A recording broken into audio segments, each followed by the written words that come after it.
under Standing Orders 129 to conduct a holistic inquiry into all aspects of health and medical care service and delivery at our public hospitals and centres. And the committee shall comprise of the following: A. Honourable Dr. Salik Govin, Chairperson. B. Honourable Alexander O'Connor. C. Honourable Charlie Singarara. D. Honourable Ratu Antonio Lalambalavu. And E. Honourable Lenora Qereqeretabua. Does any member oppose the motion? Yes. Those in favour say aye. Aye. Those against say nay. Nay.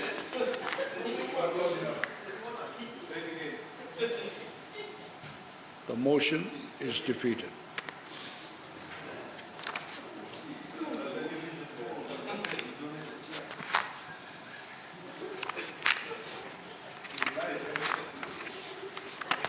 Honourable members, we move on. Secretary General. Oral questions.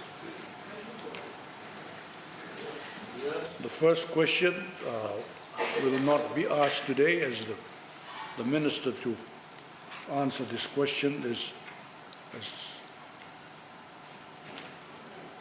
not here, and we'll move on to the second question.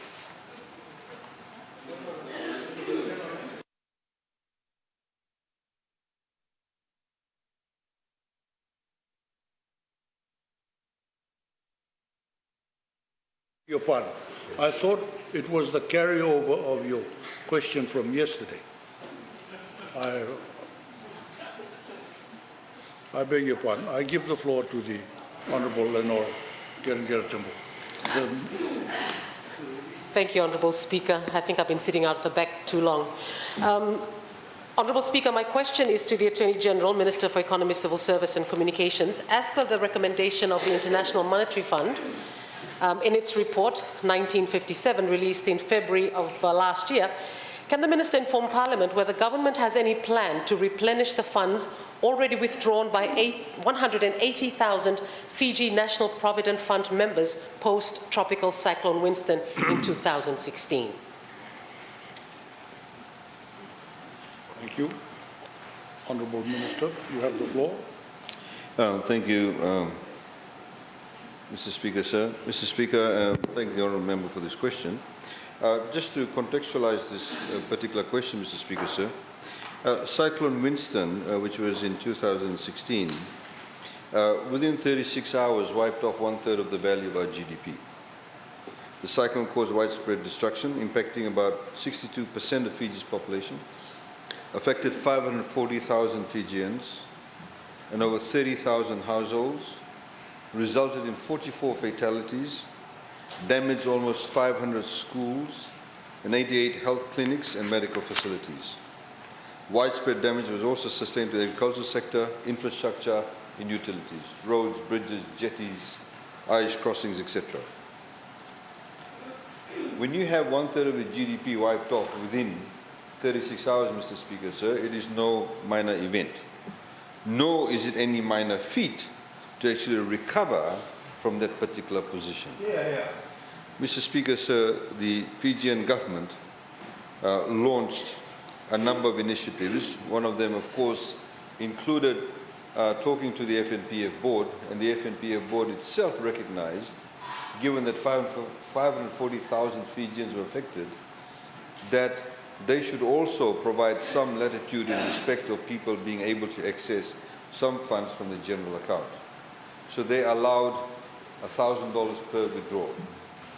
And given the urgency of the matter and the dramatic impact of Cyclone Winston, there was hardly any bureaucratic processes to go through. So anybody that was a member of FNPF, the FNPF relied on their goodwill to make the correct representations, allowed them to withdraw up to $1,000.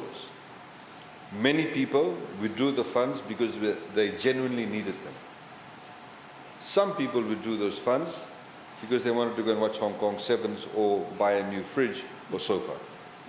The reality of the matter, Mr. Speaker, sir, is that about $276 million was withdrawn from FNPF post-TC Winston. And Mr. Speaker, sir, of course, it depended on the contribution or the amount available in the general account.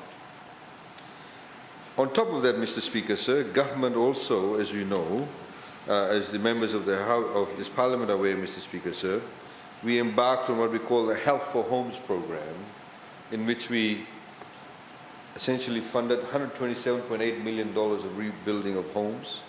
We spent $234.5 million in rehabilitating schools, social welfare top-up of $20.2 million, other rehabilitation from the economic social sectors, $97.6 million, which was total government funding of about $480 million, plus the FNPF payout of $275 million.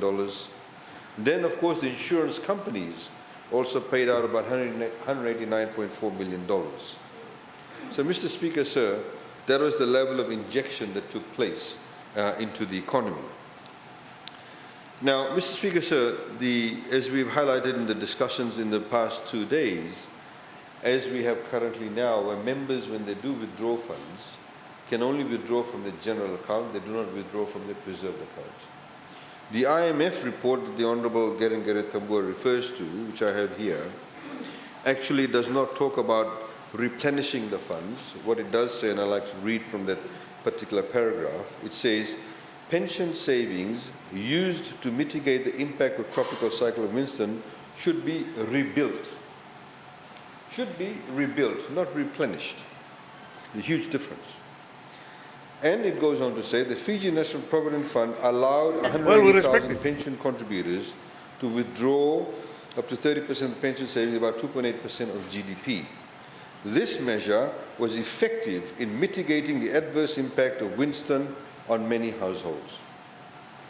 However, it is also important to lay out a strategy to restore these pension savings to ensure that contributors will eventually have access to adequate pensions, especially given that a large fraction of pension members have relatively low pension saving balances at present. So that's the whole paragraph. You cannot take it out of context. The difference of replenishing, of course, and rebuilding means the members themselves can rebuild the funds.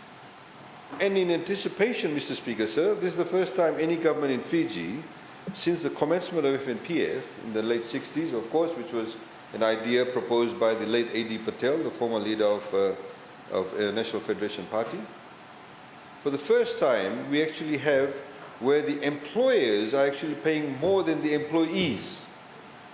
It always used to be 6% employee, 6% employer, 8% employee, 8% employer. For the first time, we said 10% employer, 8% employee. One of the reasons we did that, Mr. Speaker, sir, was obviously two reasons, I should say. One particular reason, of course, was to rebuild the stockpile of pension in the individual employees' accounts.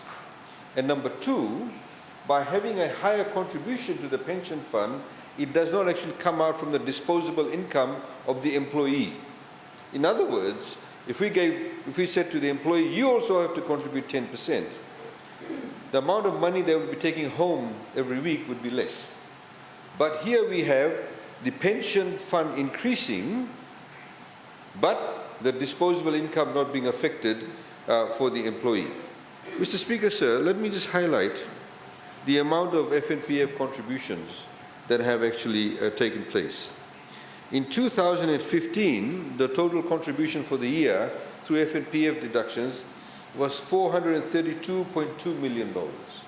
In 2016, it was $480.6 million. In 2017, $546.2 million. 2018, $599.9 million. In 2019, $652 million.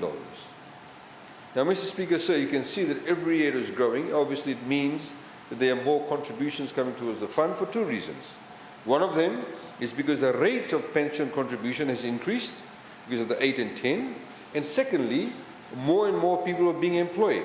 When you have more people employed in the formal sector, the rate of contribution obviously will increase. Out of that $652 million, Mr. Speaker, sir, $72.4 million was the additional 2% that the employers paid. And I can go back and look at all the other figures. I've got it here. 66.7 in 2018, 60.7 in 2017, 53.4 in 2016, 48 million in 2015. Additional amounts because of the 2% interest.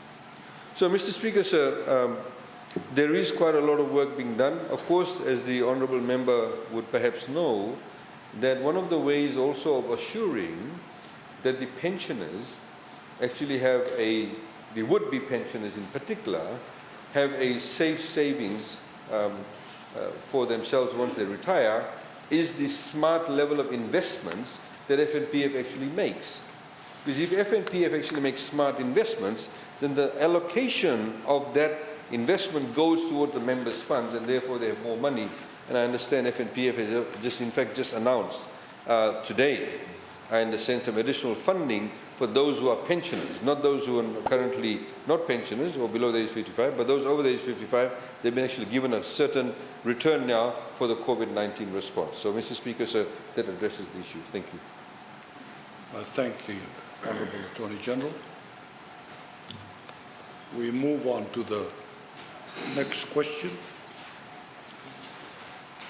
And I give the floor to the Honourable Rohit Sharma to ask question 66/2020.